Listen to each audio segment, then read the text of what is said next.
The island that could see. When the clones took their places on the thrones of the world, their creator believed they had accounted for everything. They had studied governments, they had studied economics, they had studied the psychology of the masses. But there was one thing they did not understand: Haiti. The planets believed the island would never recognize what the rest of the world could not see. To them, Haiti was just a small nation, poor, politically unstable, easy to manage through international pressure. But Haiti carried something the architect of the cloning program had never fully measured: memory. Not just historical memory, but spiritual memory. The land itself remembered. So when the global clone leadership quietly began increasing their pressure in Port-au-Prince, the reaction from the ordinary Haitians was immediately and strange. People felt it before they could explain it. Something about the visitors felt wrong. Market could fall silent when certain officials walked through. Taxi drivers avoided them. Street vendors stepped back. Even animals behaved differently, pulling away or refusing to approach. At first, the outsiders assumed it was politics, but the Haitians knew better. They recognized a scent that did not belong to the living. It was faint, but unmistakably the odor of something that looked alive, but was missing the natural warmth of a human spirit.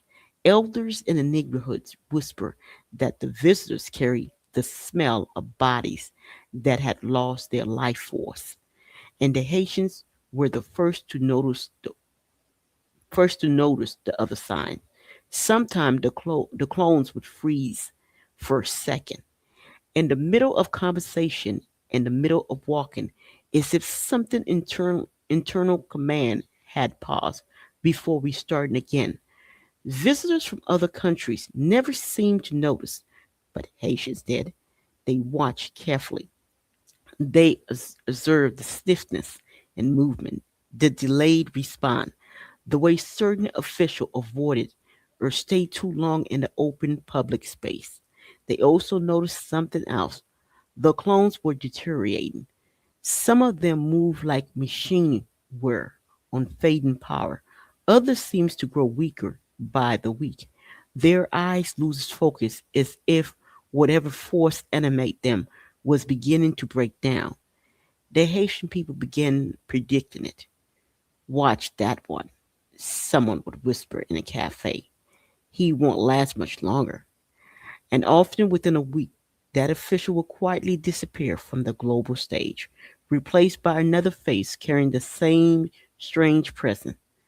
The clones had expected obedience. What they found instead was resistance. Not violent resistance first, but something deeper: refusal. Haitians avoided them. They refused long conversation. Some spiritual leaders openly warned the community not to welcome them into certain spaces.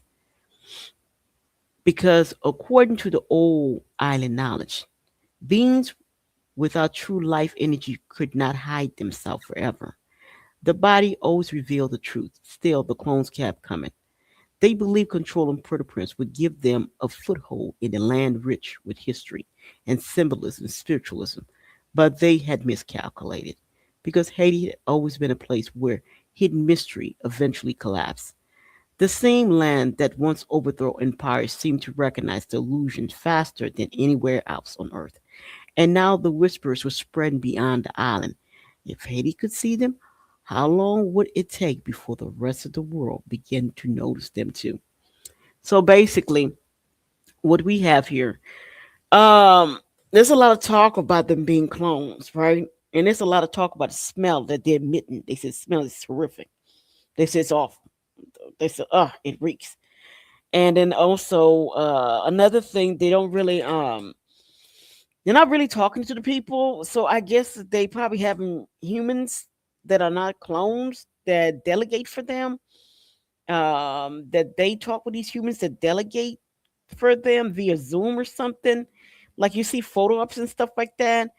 Now they actually issued the image because there was a lot of talk about these rooms stink from here out of heaven, and they were saying those rooms with these corpses were as smell like dead men bones and dead woman corpse. And then they also walking around all the time with both hands behind the back of them. But the problem is, um, it's not a problem with them doing that. It's just because everybody knows hidden agenda. So why would you walk in the country with a hidden agenda with you? It makes no sense. And then they would say that whenever you ask them questions, they would just regurgitate propaganda pieces. They didn't have an answer for you. And then if it's like if you took the same propaganda and you virtually spit it at them, they would freeze. They wouldn't have an answer for you. And that was very suspect. Like, what are you freezing?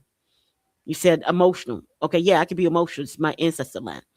I'm the owner of it. You're not. So what was being emotional? Protecting what belongs to me? Are you at your flipping mind? And then they would say your nose they freeze like can't compute, can't compute. And be like, that's strange. Why would you say that? Or you're misunderstanding. Let me explain. You still don't get it. What do you mean I don't get it? I do get it. You don't get it. This land belongs to me. I am the child of Jean-Jacques Celine. It does not belong to you. You are a foreigner. This is not your birthplace. You have no biological connection. You have no biological tie to this place. So what are you talking about? You don't get it. Okay? Now you can miss me with this. That undertone. Watch it, sucker, with that undertone. And then they would say, like, he would say stuff like that, and that would throw them off. And it was like little crazy things. And it was like, we're like, and then it's like you can tell become very robotic because we're like, you still not getting it. You still don't know. What is there not to get? What is there not to understand? This is not your country. Who do you have that biologically died here for you? No one. What do you know this land? You don't know this damn land. You're just trying to force yourself. I mean, it's just like craziness. It's like basically jumping down the throat. And you can tell it's clones. Only clones do stuff like that. Only clones would ignore the history of the damn place and pretend there's nothing there. I mean, only clones would come into a land where people would have contemptuous way of viewing them. I mean, it's just hubris to say the least. But yeah, yeah, they were like, "Oh, it's freezing up. It smells." They said there's a clone smell. That's what they say. They said go around them, you'll smell it. If they let you close enough to them, because most of the creatures around them are clones too. So they sure that room reeks from here to high heaven. So anyway, please like and subscribe. Bye.